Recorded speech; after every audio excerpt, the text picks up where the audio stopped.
Hey, yo, what's up guys? Mr. Kaiju Rex here again, doing another video for you guys today. And yes, it's been a while since I did my last video. On my last update video, which I hope most of you watched, some of you did, you guys would understand why I haven't been doing videos in a while. Well, like I said in my update video, I thought I'd just briefly say it again. I am currently in my senior year of high school, which means I barely have enough time to do videos.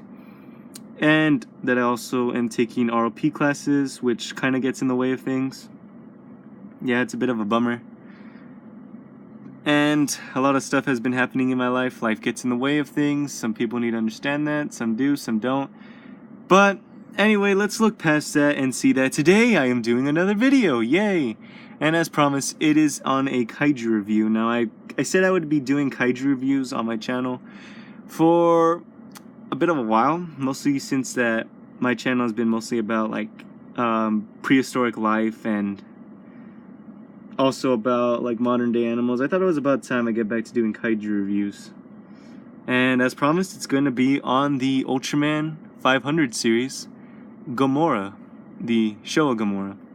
Now, a lot of people don't like the Ultraman 500 series, mostly due to the fact that the figures are 5 inches tall rather than the original 6-inch scale that they were at. But nonetheless, they are still pretty good figures, and today I'm going to be reviewing the only Ultraman 500 series figure I have, Gomora. So let's start off with the tag that he comes with. Here's the tag, if I can get it to focus. There we go. At the top it says Ultra Monster Series. It's not focusing on me today. That's a shame. There we go. There's a picture of Gomora, number 2, and I believe that says he's 40 meters. And I think right there that's his weight. If you can see that, there it is. And down here it says Tsuburaya and Bandai. On the back it's got some information that if you could read Japanese you would know. I'm pretty sure it has nothing to do with the figure itself, but if you read Japanese, you know what it says. I do not, so I cannot help you. And pretty much no one actually cares for what this says. In the inside, there's nothing. It would have been nice if they added like a picture on each side of Gomora, but they didn't add that.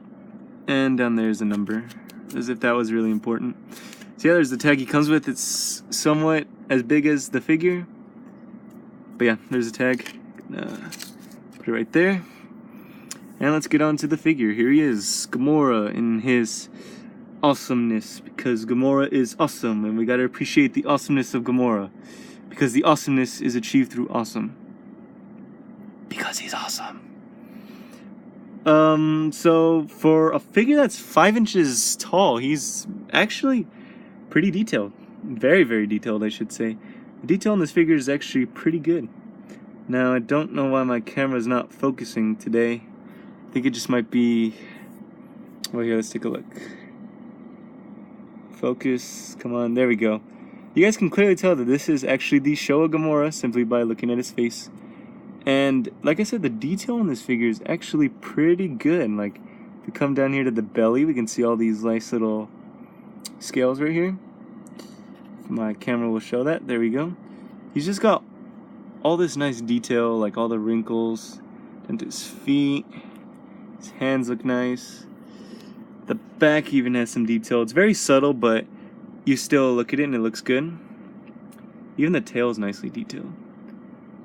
So yeah, for 5 inches tall, it's pretty nicely detailed. Now, I'm not sure if this is like a completely like new sculpt. Like, this could just be the 6-inch Gomora figure scaled down. Or it could just be a completely new mold. I don't know, but I'm pretty sure it's a new mold instead of actually being the original Gomora figure. But yeah, detail is really nice on him. However, detail cannot save it from the paint job. Why do I say that? Well, the paint job really isn't that great. Like, if we come over here to the horn, you can see a little bit of quality control. That some of it actually bleeds on to the brown skin color, if I can get it to focus. Come on. There we go. You can see there's a bit of bleeding done there, which really isn't that bad. It's just hard for me to ignore because it's there and I know it's there, and now that I know it's there, it's gonna keep bugging me because it is there. Like, the paint job's good, like, don't get me wrong, like on the claws and on the stomach, but on some places it's just not good. Like this spike right here on the back of his arm, it's not painted, and as you can see, this part of his back, it's kind of like a brownie, it's like just a brown color, and I'm not, correct me if I'm wrong, but I'm pretty sure it went down all the way to the end of his tail, which it doesn't on this figure, which is very disappointing if that's the case. But like I said, correct me if I'm wrong. So even though detail is really great on this figure, the paint job really doesn't save it. I mean, they did do good, like the eyes, for example. Those are nice and blue like it was in the series. These little striations of red on his horns right here, or his crest, look real nice. Like I said, the belly looks great, the claws look great, but if some claws, like this one in the back, this one on his elbow, were painted, it would actually save the figure a lot, because it shows that they are actually caring about their figures. Like, yeah. And as we know nowadays, Bandai really isn't doing good with their paint quality. They do good in detail, they do bad in paint job.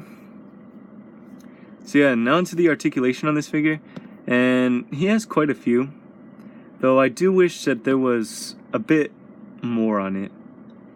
What do I mean by that? Well, let's just see through articulation. First off, his head rotates 360, no problem.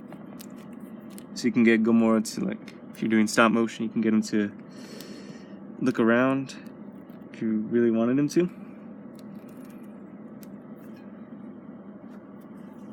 His arms rotate 360, no problem there. Oops, rotate 360 just fine. His waist can rotate. I wouldn't recommend it because the waist is actually not really like a perfect circle, it's more of an oval. So as you rotate it, he'll eventually like want to come apart, and you don't want that. So yeah, mostly you're just going to want to keep the waist like this, and the tail can rotate 360.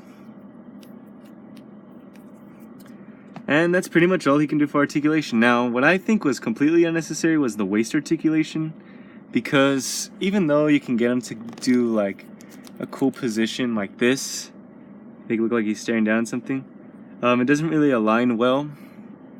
The details actually ends up getting lost there because it comes out of alignment. Like, although it's pretty cool, like, it doesn't really work well in this figure. And the articulation for the waist could have actually been used for the legs, because the legs don't move at all. That is really a dang... What am I saying? That's really a darn shame that the legs cannot move. But it's alright. I can complain about it all I want, but in the end, this is what I'm gonna get.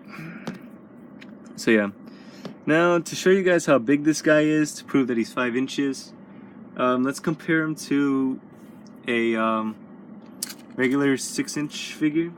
I don't have any Ultraman figures yet, but I will compare him with some Godzilla figures. So here's the Heisei Godzilla from the Toho Kaiju series. And as you can see, Godzilla is a little taller than him. This Godzilla here isn't really completely 6 inches, he comes under 6 inches. But you can see that even though this figure is like 5 inches tall, he's still a very well sized figure. Like, when you put him next to your other 6-inch figures, he really isn't that far from scale. It actually does look pretty good. It's not great, but it looks good. Like, he's still a reasonable size. So yeah. Now with a regular 6-inch figure, I have the 1954 Godzilla from the Godzilla Island series. So yeah, this is just to give you an idea of his height. Like I said, he's really not that bad for scale, but I can see why people wouldn't want to buy it. But I'll tell you who he does look good with. He looks good with my Yamakatsu Mechagodzilla 1974. This really isn't a bad scaling. Like, Yamakatsu figures are notorious for being small. Ultraman 500 figures are known to be small. There's your matchup. I personally think it looks good, but you know, it's based on your opinion. So yeah, he looks good with my Yamakatsu Mechagodzilla. Here he is compared with a monster from another franchise, Hypergauss. Since these two, this is my only Gamera figure and this is my only Ultraman figure, so I thought I'd just scale them for that, and they do look pretty good. And last but not least, we are going to be comparing him with Godzilla's #1 foe, King Ghidorah. This looks totally fine. I actually think Gomora fits in good scale. So that's basically it for this review. Detail on this figure is great. Paint job could be better. Articulation falls on the same line as paint job. But nonetheless, you really won't be disappointed with this figure. Some things may throw you off, like the paint and the size and the lack of articulation in his legs, but nonetheless, the Ultraman 500 figures really are underrated and people should consider buying them, because we're not really going to get any more 6-inch Ultraman figures as far as I know. I mean, people might know more and they'll be telling me there's new releases coming out, but this is pretty much all I can say for this review. So detail is great, paint job's okay, articulation's okay, sizing's alright. So I gotta give this figure a 3 out of 5, because like I said, paint job and detail, I mean not paint job and detail, paint job and articulation could be better, and that's pretty much it. So thank you guys for watching this review. Hope you guys enjoyed it, and I'm glad to come back and do another video for a short while. And please join me next time as I review the Chatmay Bigfoot figure that was requested by my friend Cody the Tyrant King. So I'll do a review on him next. So yeah, thank you guys for watching. Hope you guys enjoyed it. And well, hopefully look to some more videos if I'm not busy. So Mr. Kaiju Rex signing out. Stay awesome, my dudes.